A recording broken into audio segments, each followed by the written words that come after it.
have a donation box because bringing these materials costs her money. So after the presentation, if you would like to donate, go ahead. Thanks. Okay, we're Does looking- everybody have the handouts they want? Okay. No. No? N-O spells no? Okay, we'll hand out this then. If you could hand out just the paper ones and then they can come Yeah, get the okay. pamphlets later. Okay, thank you very much. So my qualifications for doing this is that I'm a citizen, I'm a patriot, and I'm a fairly intelligent person with a need to know. And I think that probably is all of you all. I mean, I'm sort of preaching to the choir here with this like fabulous mission statement. So there's been many years since a lot of us took a civics class, and many of us are not from Arizona, and we never formally learned about how the Arizona government is, it's weird. And there have been changes to it in the last 16 years that are very, very important, good and bad. So I want your takeaways to be how our state, I mean, this is bare bones, you all. This is like a high school student could be talking to you about this. This is not political science. It is not Resistance 101. It is simply how things are organized. And you're going to know a lot of what I'm going to tell you. And hi, Mary. And you're going to know, you're not going to know some of the other things because you can't know everything, right? But being fairly intelligent people, we can look it up. Okay. So I want you to walk away with knowing how our state and federal governments are structured, how your vote matters in each branch of the government. What is your personal sphere of influence? How you can reach out to the appropriate governmental entity to make your voice heard, and why it is important to vote in each and every election and all the way to the end of the ballot. So your takeaway here is be a voter every time. I won't say vote early and often, but that's basically what I'm saying. So, every vote does count, although I know that sometimes it doesn't feel that way. It has been a hell of a year, am I right? And absolutely. And the thing is, this stuff moves very slowly, so we can't change something like this, but every 2 years we get our chance back, don't we? So that's what's important to know. At the top of your handout, there's a quotation that's been attributed to several people, but I traced it down to Justice Louis Brandeis. The most important political office is that of a private citizen. We the people is no joke. It is how this country works, and we sometimes feel that right now that power is not in our hands, but tick-tock, it's coming right back into our hands in 2018. The handout, the front page of the handout particularly, has got a ton of websites. These are things like, I'm sure everyone here is registered to vote. But there's other information, like if you go to the Pima County Recorder's Office website, there's a blue banner along the side, and there's lots of cool stuff you can click there, like to find out what the status of your voter registration is, find out how many of the last elections you have voted in, who your representatives are. There's a lot of information on the Pima County Recorder's website, which I just poke around on it. So it is your right and responsibility to vote, but you know that. And most of this information has been gleaned from public sources, from Ballotpedia, from VoteSmart, from Wikipedia, from the governmental websites, from here and there. I don't attribute anything in here because it's all just mushed up from public sources. If we footnoted this, that would be really quite the document. And our hope is that you take this information because you're already interested in knowing it. So when someone you're talking to or you hear somebody who says some like completely boneheaded thing, like Donald Trump is going to revoke Roe v. Wade, you can say ever so politely, as we were taught, I'm not sure that's right. And you don't have to get into a fist fight in Safeway, but you know you're going to have the information, and you can also look it up because we're intelligent people, right? So, let us not allow, this is just the preamble here, let us not allow the concept of activism to be demonized by our critics. Activism simply means action, and it means signing a petition, it means calling your representative, it means getting together with your neighbors to hash out a plan for getting out the vote. It does not mean sitting in a warm bath of outrage and bitching about it. And when you hear people go, you know, I can't stop. You say, well, then what are you going to do? Very politely. You say, what are you going to do? What is your plan? What is the plan? And we have to sort of evangelize the people around us to say, no, you can do something. Do I sound like a complete Pollyanna? Okay. So let's talk about just quickly a quick list of what citizen activism in the United States has produced. This came from a letter that I wrote to Martha McSally when she was demonizing the concept of activism. Oh, the Declaration of Independence, the Constitution, the abolition of slavery, the decriminalization of interracial marriage, women's suffrage, women in combat, women on juries, women everything, Title IX, 40-hour work week, the weekend, workplace safety, decriminalization of homosexuality, legalization and normalization of adoption by gay parents. That's just a little list of what citizen activism has done with the help of the rule of law. Okay, so the federal government. July 4th, 1776, the Declaration of Independence was signed. There was an appeal, we all know Hamilton, right? So the appeal to King George III said, really, King, the moderates were going, let's just appeal to the king. The king writes back and goes, no way. If you thwart me, you will hang. Hanging, drawing, and quartering. That's something to look up. That was the punishment for treason. When the signers of the Declaration of Independence put their name on that, they were performing an act of treason. They had absolutely everything to lose. So wear those resist buttons. John Adams can sign it, I can wear my resist button. So the United States government is a democratic republic based on the principles of federalism, in which power is shared between federal and state governments. And this argument goes back and forth like an accordion, doesn't it? Different times in our history, the federalists have been on top, and then, strong government or weak government, the states' rights, the not states' rights, the larger government. It goes back and forth, and it will go back and forth until the end of time. The interpretation and execution of the principle of federalism have been debated for a long time, and some make the case for expansive federal powers, and some want to shrink it. So, the structure of our government is set forth in the United States Constitution. It has been amended in its history how many times? 27 times. That's not very many. Wait till you hear how often the Arizona Constitution has been.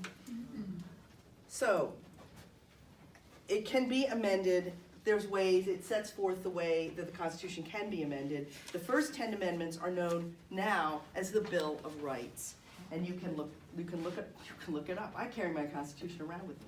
So, one of the theoretical pillars of the United States Constitution is the idea of checks and balances among the powers and responsibilities of three co-equal branches. Keep remembering co-equal branches, because some of the people in our federal government now have forgotten co-equal branches. Just keep remembering, it's the executive, the legislative, and the judiciary. The branches are co-equal. In Great Britain, at the time the Constitution was drafted, the king had the power to prorogue Parliament, in other words, dissolve it. And it happened a lot. It was very important to the founders to not allow the executive to be able to dissolve our version of Parliament, which was Congress. And likewise, an independent judiciary was of high importance to the drafters in order to make these checks and balances. So, examples of the powers of the branches. The legislative, Congress, has the power to create a law, but there is no law unless the president signs it. The president can veto a legislation, can be overridden by Congress. The president nominates judges, but the Senate has to confirm them. The Supreme Court, in its turn, has the power to invalidate as unconstitutional any legislation that's made by Congress, or executive orders that are made by the president, or any other action of the other branches. So, what I am going to do for the interest of time is I'm going to leave the judiciary out of this, because our influence in the Supreme Court really is pretty much voting for the president and voting for our senators. The Supreme Court is a whole other topic, because it's very interesting, don't get me wrong, but you can look that up, because if I go on, this really could go on for like 3 hours. So, the executive branch consists of the president and those to whom the president's powers are delegated, such as the cabinet. He is both the head of state and the head of the government, as well as the military commander-in-chief and chief diplomat. Just hold your laughter, okay? So, the president, according to the Constitution, must take care that the laws be faithfully executed and to preserve, protect, and defend the Constitution. The president may unilaterally sign treaties with foreign nations, however, they must be ratified by the Senate. He may sign legislation passed by Congress, or he may veto it. He may be impeached by a simple majority in the House and removed from office or convicted by a 2/3 majority in the Senate for treason, bribery, or other high crimes and misdemeanors. The president cannot dissolve Congress, he cannot call special elections, and he does have other powers such as to pardon or release. We could just rip this from the headlines, right? Like every day you're like, ooh, pardon and release, look at that. So, day-to-day enforcement and administration of federal laws that are in the hands of federal executive departments. So, an executive department, think of the word secretary, secretary of. Those are the departments. And, of course, the Attorney General for the Department of Justice. These people, these executive departments, are in a group called the President's Cabinet. There are other people in the cabinet, however. Well, first of all, the employees of these federal departments are known as federal civil servants. You'll hear that. The cabinet members are nominated by the president, must be confirmed by a simple majority of the Senate. And there are two other, the White House Chief of Staff is simply appointed and doesn't need to be confirmed. And the Vice President, also in the cabinet, is elected, so he doesn't need to be confirmed. And then there's the list of who is in the cabinet, all these secretaries of, and there are additionally, there are cabinet level officials, not official cabinet members, and they are people like the Chief of Staff, Director of the Office of Management and Budget, Ambassador to the United Nations, and people like that. And what? Daughter. Oh yeah, whoops. His entire family. What? That's not on my list. The president holds, we have a presidential election, of course, every 4 years, and there's a limit of 2 terms for the president. And the reason I say these things, I know you all know this, but I've had the most amazing number of questions as people sidle up to me and ask me a question like this because they're embarrassed they don't know. And I bill this as an embarrassment-free zone because I'm ashamed to say what I didn't know a year ago. So, we of course do not directly elect our president. There is a rather obscure 18th century institution called the Electoral College, described at length in the Constitution, that actually elects the president in the weeks following the general election, the popular election. That we are voting in that really for a slate of electors, and how these electors vote for the president varies from state to state as to how bound they are to vote for the person that the state popularly votes for. Because of the way it is set up, this happened 3 times in US history that well, actually maybe it's 5. Anyway, it's happened twice in the last 17 years, so that's an interesting thing to know. I used to say 3 and then someone came up with some more examples. And if you know at any point that I'm saying something egregiously wrong, please raise your hand because this is a work in progress.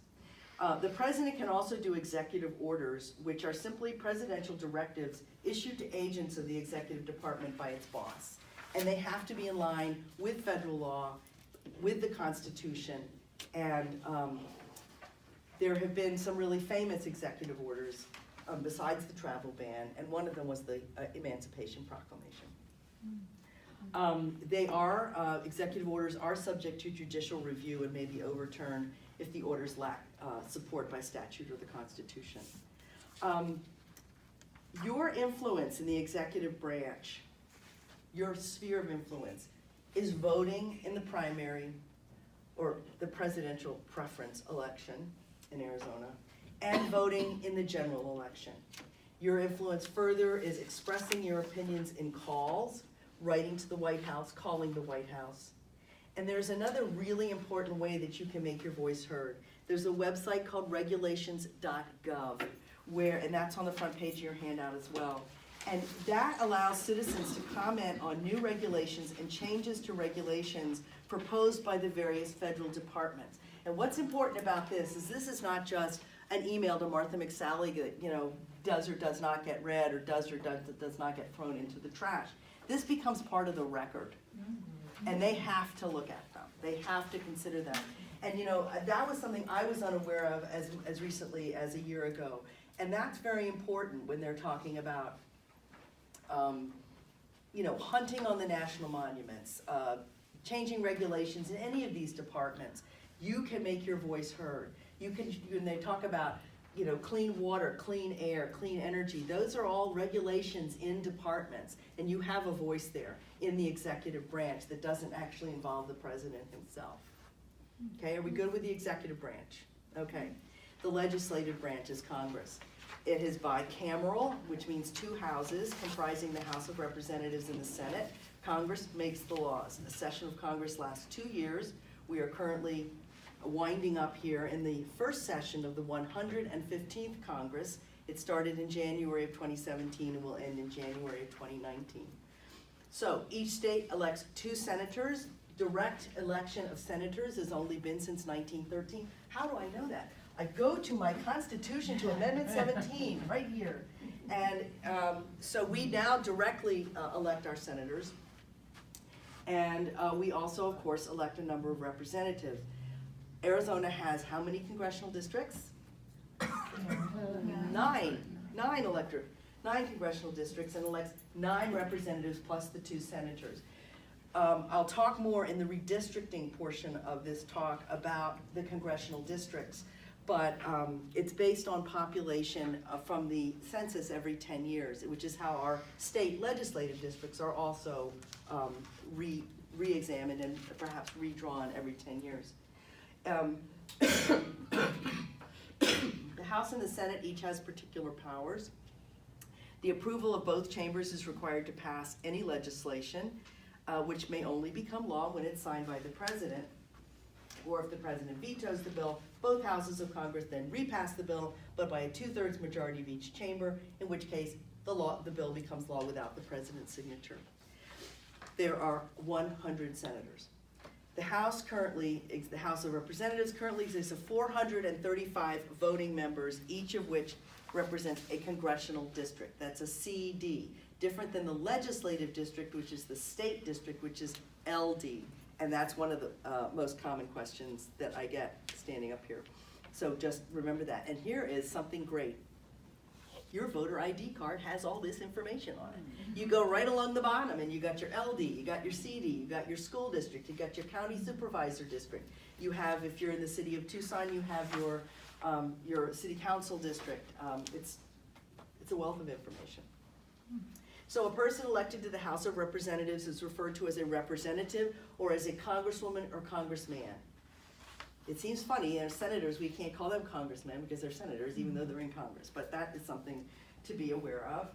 And again, the number of representatives based on the population of the state. So every 10 years after the census, districts are required by the Constitution to be examined and, if necessary, to be withdrawn. Each 435 of these representatives serves a 2-year term. Every one of them. It's not staggered. Every 2 years, we vote for the House of Representatives. This is really our power. This is the power of the people right here. Dark money notwithstanding, they can pour the dark money in, but they cannot go to the poll and vote for you. It is in our hands, which is exactly what the framers were intending. They didn't trust us to vote for a president or a senator, but they're giving us this. Okay. So each state receives a minimum of 1 representative in the House, because there are some states like Wyoming. Anyone here from Wyoming? They have a population of 500,000 and they have 1 representative. So we, again, 9 congressional districts and we have 9 representatives. There is currently no limit on the number of terms a representative may serve. This debate goes back and forth too. In addition to the 435 voting members, there are 6 non-voting members from various U.S. territories and the Commonwealth of the Northern Mariana Islands. Just saying. The Speaker of the House, Paul Ryan, in this case, is the presiding officer of the House of Representatives. He is the political and parliamentary leader of the House of Representatives, and he is also the chief presiding officer, leader of the body's majority party, and the institution's administrative head. He also has other duties. And they also represent their own congressional district. Given these various roles and responsibilities, the Speaker usually does not personally preside over debates. That duty is delegated to other members of his party, and nor does he or she regularly participate in floor debates or vote. The Speaker of the House is second in line to the succession of the presidency after the Vice President. The party with the most members in the House elects a majority leader. That's Kevin McCarthy, Republican of California right now. And the other party elects a minority leader, who is Nancy Pelosi, Democrat of California. The majority leader usually schedules legislative business, and the minority leader serves as a spokesperson for the minority party. These leaders are selected at the respective party caucuses or conferences. There is, in addition, who's seen House of Cards? Remember that? Remember Kevin's basic? Let's not talk about Kevin. Majority and minority whips. This is a very powerful position. Each party elects a whip who acts as a middle person for communication between the party leaders and normal members. Like, Polly, we're really counting on you for your vote. I mean, they're working the room. That's what the whips do. All members of the House sit on committees, and you can find out what committee your rep sits on by looking them up. So if you go to, I think it's house.gov or congress.gov, you can poke around in there, and you can see Martha McSally, and you can see the committees that she sits on. And this is important because when legislation is in committee, you can reach out to her. If she is not on the committee looking at the legislation that you are interested in, you can look at the other people there, and you can write those other people a letter. You can write a letter to the chair of the committee, and you can say, I am not in your district. I am writing to you as the chair of the House Ways and Means Committee. And they have to listen to you because, I mean, there they are. It's their public, I mean, they may say they don't have to listen to you, but they do. They do. We're the people. So if there's a vacancy in the House, it is filled by special election. And an exclusive power of the House is that all legislative bills for raising revenue, taxes, must originate in the House of Representatives. And again, I'm going to stress that this is really the we the people thing. They're always running, they are always raising money, they are always currying favor, they want you to like them, they never can stop. And that's where the power of the people really lies. So, the Senate. Senate is made, someone said I talk faster than Martha McSally. The Senate is made up of 2 senators from each state, regardless of population. Again, the 17th Amendment in 1913 allowed for the direct election of senators. Before that, they were selected by the individual state legislatures. They're always called senator, not congressman or congresswoman. They serve a 6-year term, and approximately 1/3 of the Senate stands for election in the general election every 2 years. And there's no term limit. Now, we're in a very interesting situation in Arizona right now. Jeff Flake has declined to run in 2018. We know that. So that's, what's going to happen? What's Magic 8 Ball say? But the other thing is that John McCain, although he's walking and talking now, has a terrible, terrible diagnosis. And it doesn't seem likely that he is, unless he just beats all medical odds for an 81-year-old guy with a glioblastoma, he isn't going to be around to fight for that seat. So we are in a very weird situation of having possibly 2 Senate races in 2018. Now, the person who would be running for McCain's seat, if he were to step away tomorrow, Doug Ducey would appoint somebody, but only till the general election in 2018. That person would, if elected, would only serve out the rest of McCain's term, and then we would go back to our normal staggered schedule. So that could be extremely interesting, and just in terms of qualified candidates alone. So, Can he appoint himself? you know what? I believe he can appoint himself, but he has already said he isn't going to do that. That question's been asked to him, and that's a buzz. I think it's much more likely he would appoint Martha McSally, but that's just what I think. So, exclusive powers of the Senate are the advice and consent, that's the constitutional language, to many important presidential appointments, including cabinet officers, federal judges, including nominees to the Supreme Court, as we know, department secretaries, U.S., the chiefs of staff, the armed forces chiefs of staff, and ambassadors to foreign countries.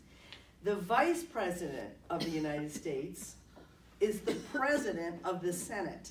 and cast the vote, as we know, to break any ties in the Senate voting. It's just a boggling spectacle when that happens to me. There's also a president pro tempore of the Senate who sits as the Senate president when the VP is somewhere else. And so there's usually a president pro tem, except for these like crazy votes where it's gonna come right down to it. The president pro tem can then also delegate other people to run things for a day or a week or a month to give other people experience. In addition, as in the House, there is a majority leader who is Mitch McConnell of Kentucky, and a minority leader who is Chuck Schumer, and there's also whips in the Senate. And the senators also sit on committees just as in the House. There's also a body of Senate rules, which is kind of funny. It's allowed through an Article 1, Section 5 of the Constitution. In all this time, only 44 Senate rules have been promulgated, since 1789. And I can't really list them. They're parliamentary rules of how the Senate works, and it's unique to the Senate. The House doesn't have that. So a quick overview of how a bill becomes law. It's introduced by any member. It is placed in the hopper. That's like the word they use, the hopper. It is referred to committee by the Speaker of the House or the presiding officer of the Senate. And if they decline to put it into committee, it more or less dies there. If it's in committee, there are supposed to be hearings, subcommittees, and a rules committee that will set forth how the bill will be considered, whether it will allow amendments or not. The committee votes to send it to the floor. It can reject it, and if a committee does reject it, it can get out of committee and to the floor by a discharge petition signed by a simple majority of House members. It is then placed on a calendar. There is a debate. There is a vote. If the Senate and the House version of this, it goes to the other chamber then, and they go through all that too. And then the ultimate end, if the words have been changed or the bill's been changed, there's what's called a conference committee of both chambers. And when they finally meld it all together, that's when it's sent to the president to be signed. There are various ways of vetoing. There's a regular veto, which basically the president returns the unsigned legislation within a 10-day period with a message. And then there's the pocket veto, which is a very interesting thing. It's an absolute veto that cannot be overridden. And it becomes effective when the president fails to sign a bill after Congress has adjourned. And this is why I believe this happened in August after the Senate health care bill went down in flames, is Mitch McConnell did not adjourn the Senate. He came back and he had someone smacking a gavel once a day to keep the Senate in session. So it's come through time and through various legal ways to mean really it can only be done when when the Congress itself adjourns with no future hope of it ever coming. So at the end of the 115th Congress, in December of 2018, if there's going to be a pocket veto, it would probably happen there. Does anyone have anything better to say about how that works? That's my understanding of it. Now, you can track federal legislation and how your members of Congress are voting on govtrack.us. The link is on your front page. And also votesmart.org will show you how your representatives are voting. And you can actually sign up on GovTrack and you can track legislation, and you will get an email that says Martha McSally has voted on something. And you can also do that on an app on your phone or your pad called Countable. You can track legislators, and you'll get a little bing when they voted on something, and you can go look and see what it is. So, again, in the Congress, this is where your sphere of influence is very large. You have your representative. You can call your representative. You can visit your representative. We had quite the spectacle in Martha McSally's office yesterday with a group of people who were rallying for defense of public lands. And we went up to her office with signs and a 4-year-old who had made his own sign. He was so cute. And you know, it's like, of course, nobody except the interns were there, but they were very impressed. So, so that is your influence, is voting in the primaries, voting in the general elections, calling, visiting, writing, faxing, emailing your elected representatives. And you know, how many people here have actually gone into the office of a congressperson to talk?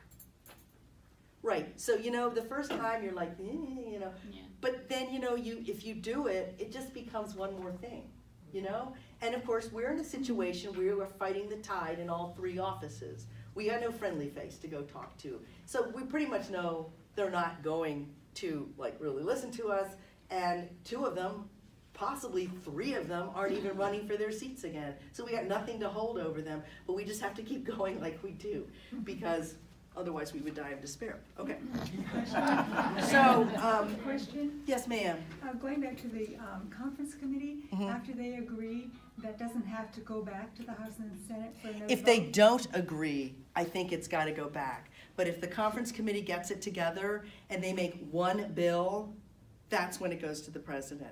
If they fail to agree, I don't think it would even, I mean, for instance, this tax bill right now, who knows what's gonna happen to it? But if the Senate passes one, it's not gonna look like the House of Representatives. So if that goes into conference committee, I don't know how they're gonna hash those things out, because this morning they announced they were taking the alimony deduction out, which just made everybody just jump out of their skin. The what? The what? The alimony deduction, people who are paying alimony to a former spouse can deduct tens of thousands of dollars, basically, and nobody wants this. The divorce lawyers don't want it, no one wants it, because it's gonna make a far more acrimonious divorce settlement conference, and it's going to, men aren't gonna like it, so. All right, so now this is where I would talk about the federal judiciary, and I will come back to that if we have time. I just want to make a quick talk about Indian tribes and nations in my federal thing.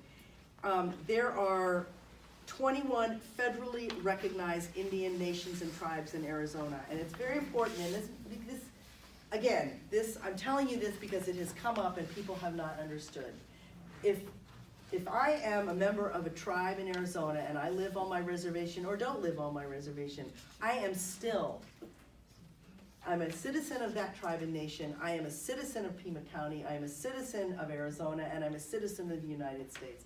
I just have one extra election to vote in.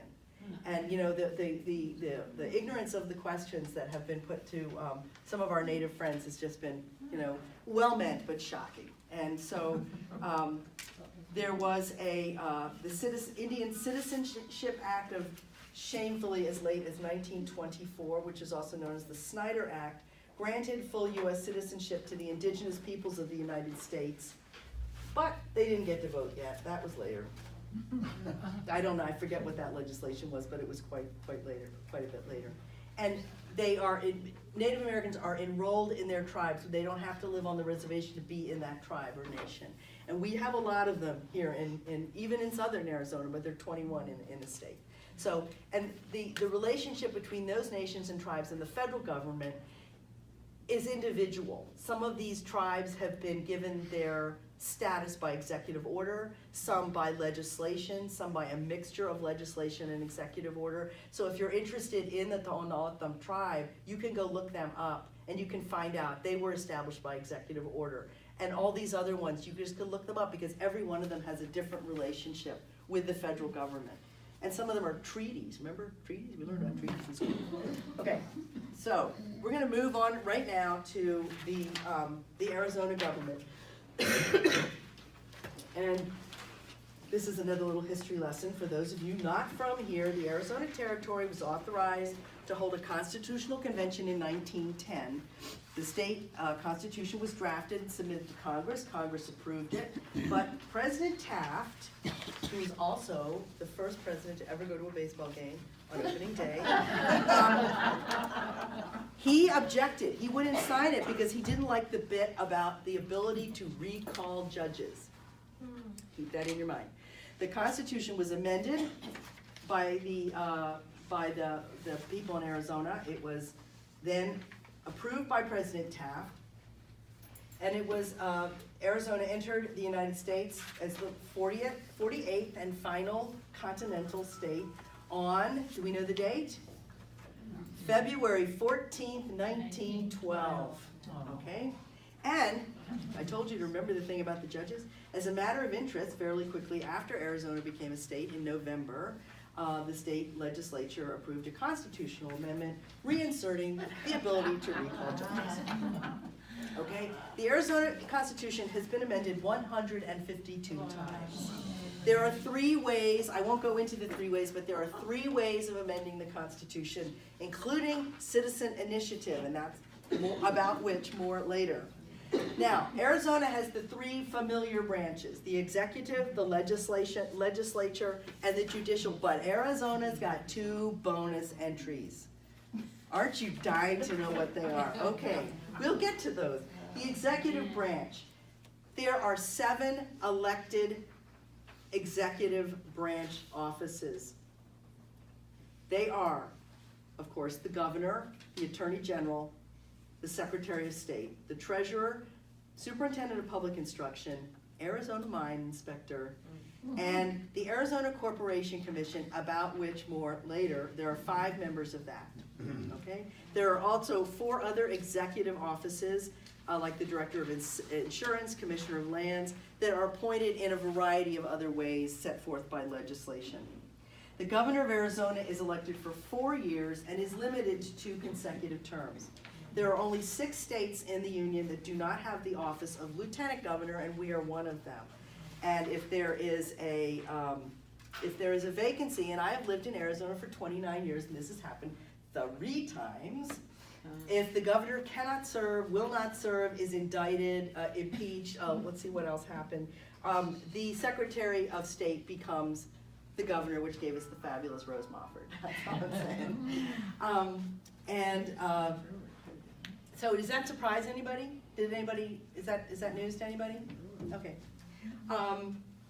And then there are criteria. You look at the list of qualifications for office in Arizona, and with very few exceptions, they are over the age of 18, speak English, have a pulse.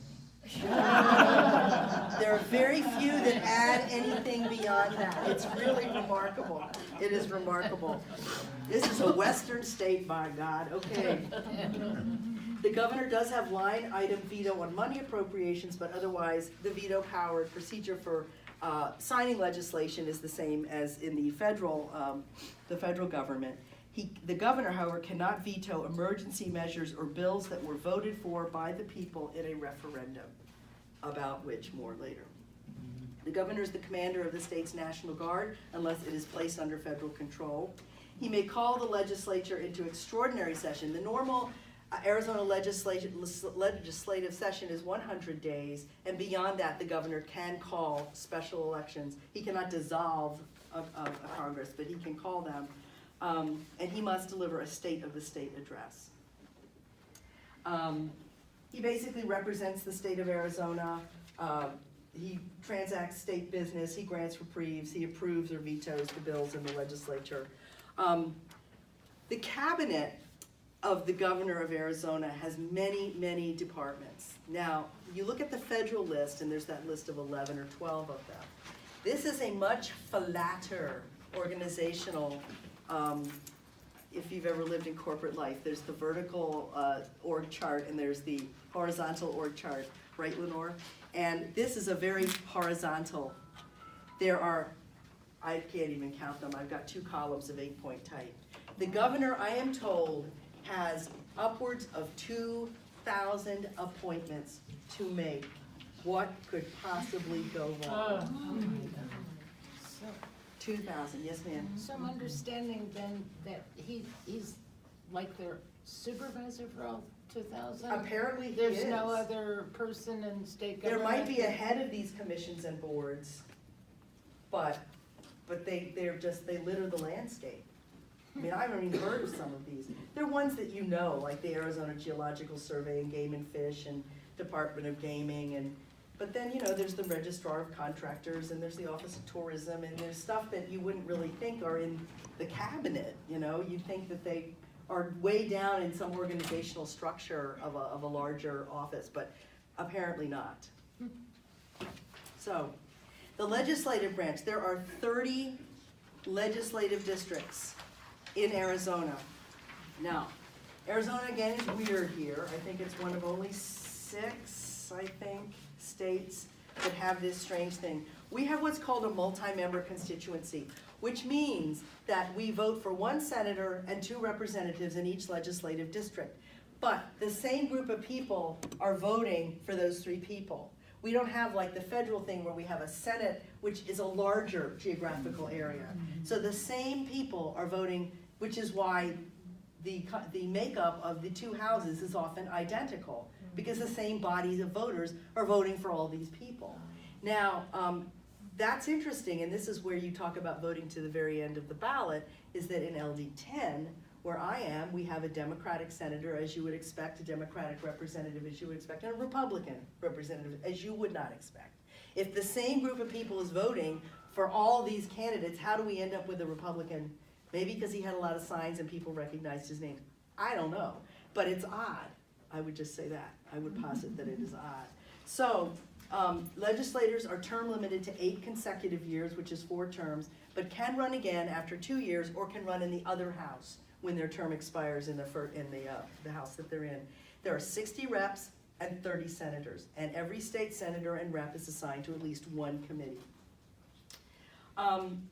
Your voter ID card tells you what legislative district you are in, as does the Pima County Recorder's website. Is everyone here, not only everyone here is from Pima County, but are most people here from Pima County? Do you have, Mary, you're in Santa Cruz? Yeah, okay.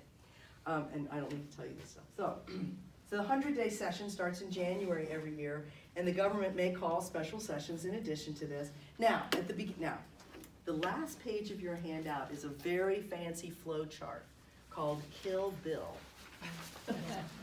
Now, this is very important because this is how the Arizona legislature works.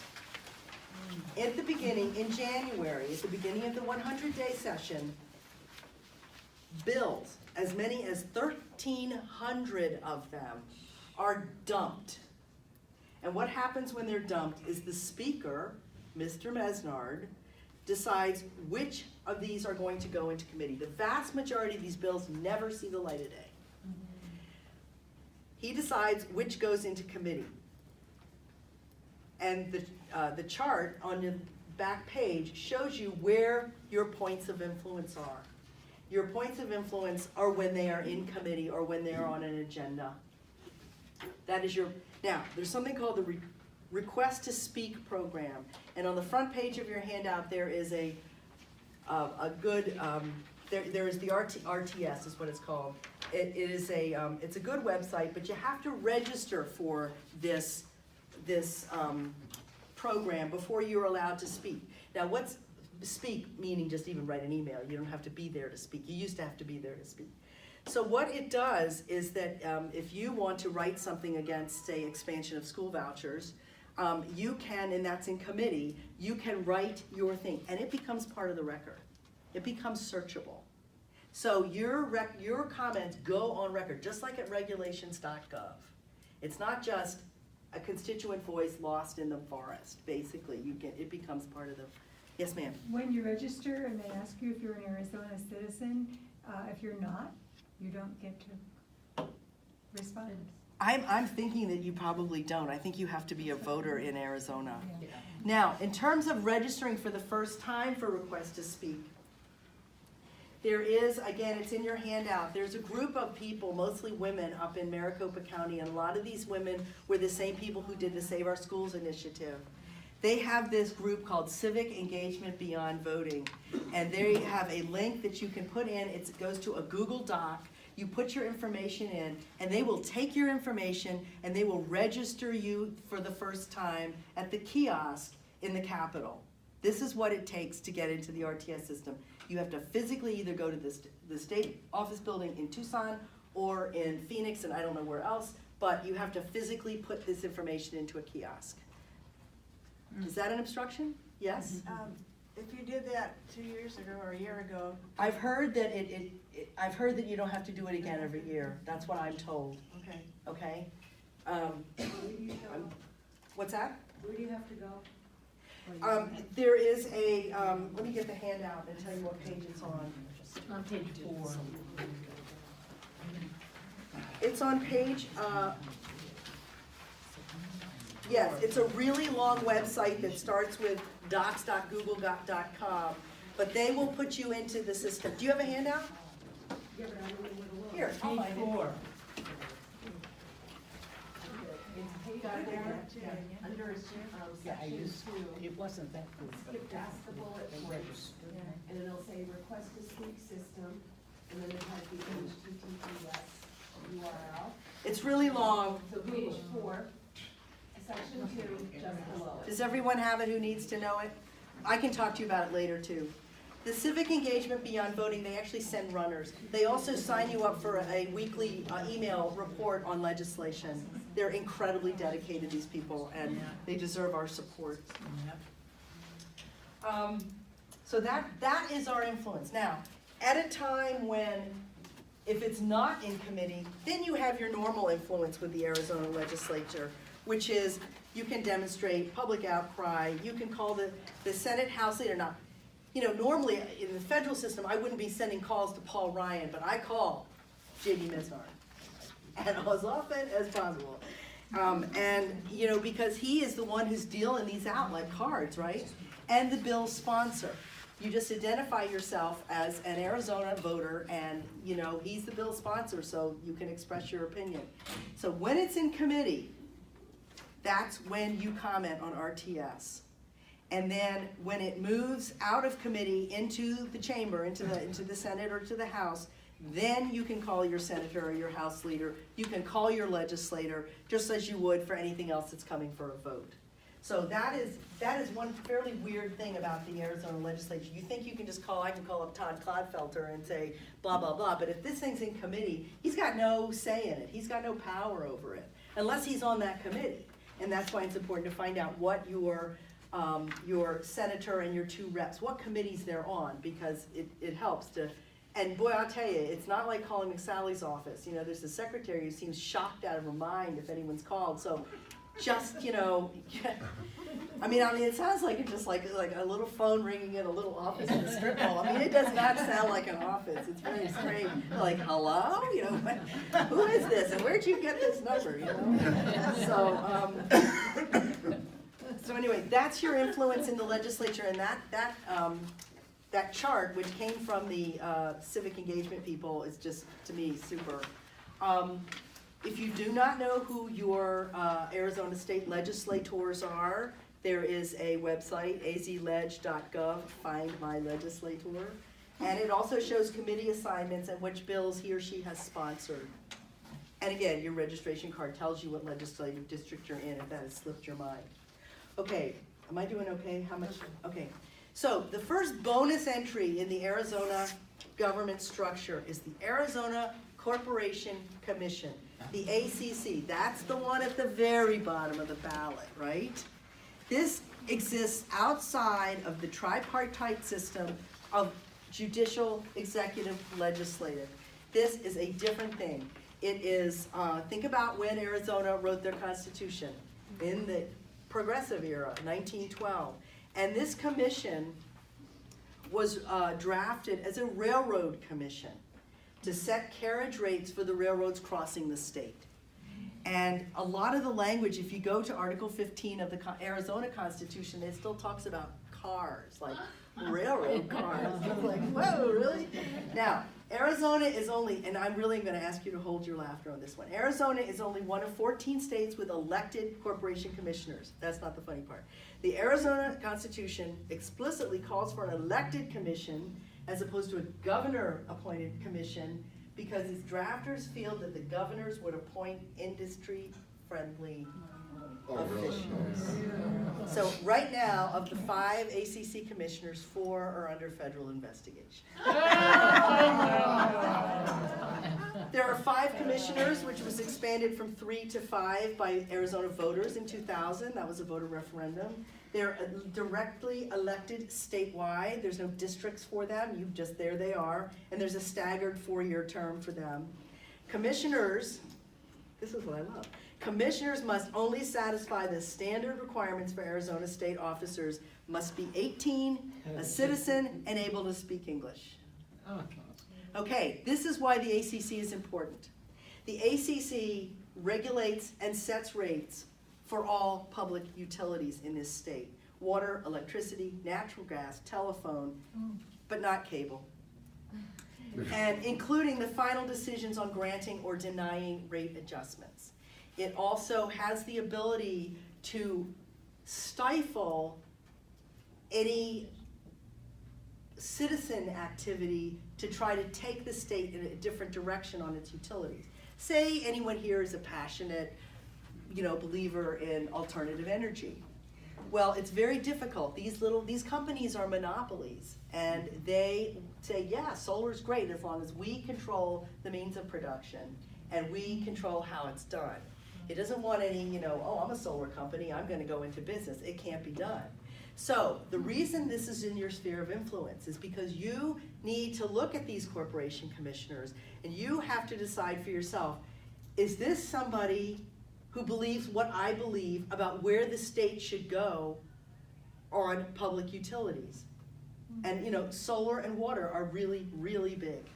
And so you need to look at that. And when the election pamphlet comes and you see that, the Southern Arizona Home Builders Association really likes this guy, is that a red flag? For me it is. So I look at that and I say, well, who's for this person? Who's against this person? And if, say, the Sierra Club comes out and says, oh, I think this person's better, pick up the phone, call the Sierra Club locally and ask them, tell me why you think this person's the right person.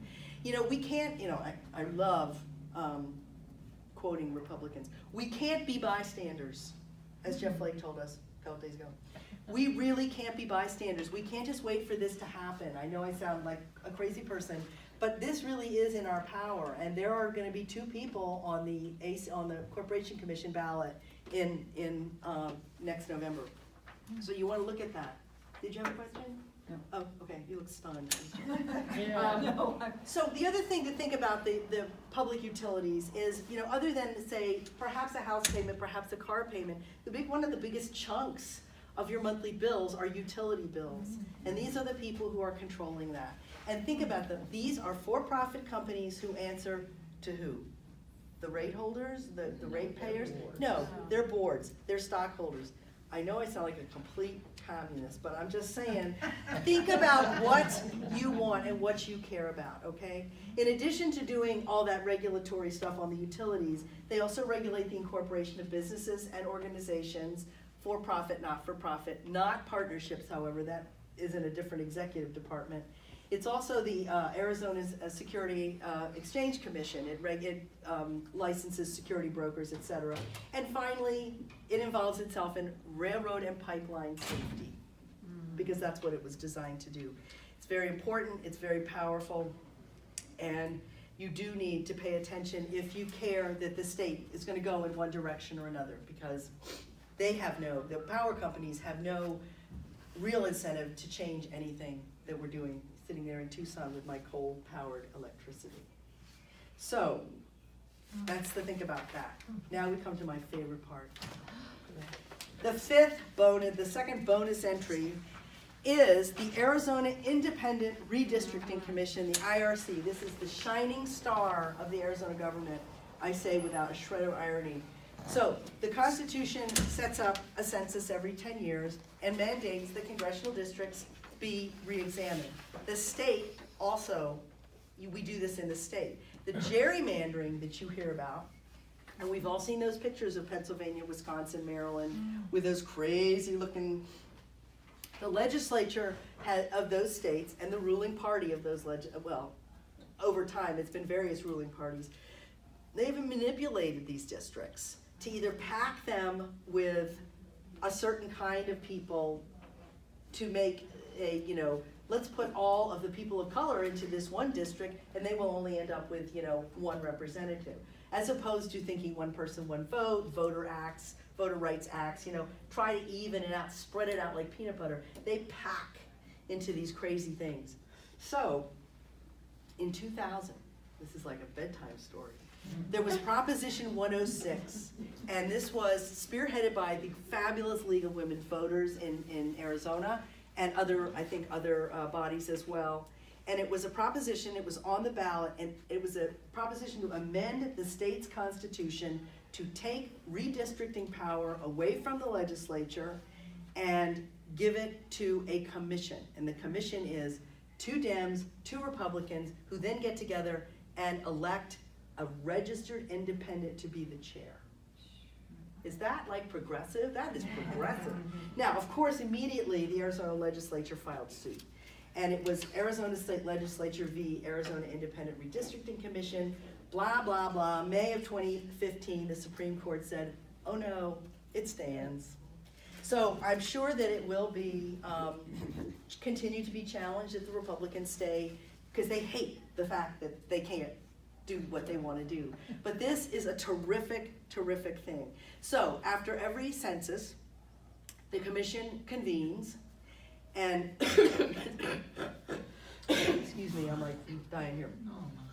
It's reconstituted every 10 years, and they meet and they do this, and they've just dissolved just in this last year. So after 2020, there will be another commission set up, and they will do it again. And they will re-examine and redraw the congressional districts, the federal CDs, as well as the state legislative districts.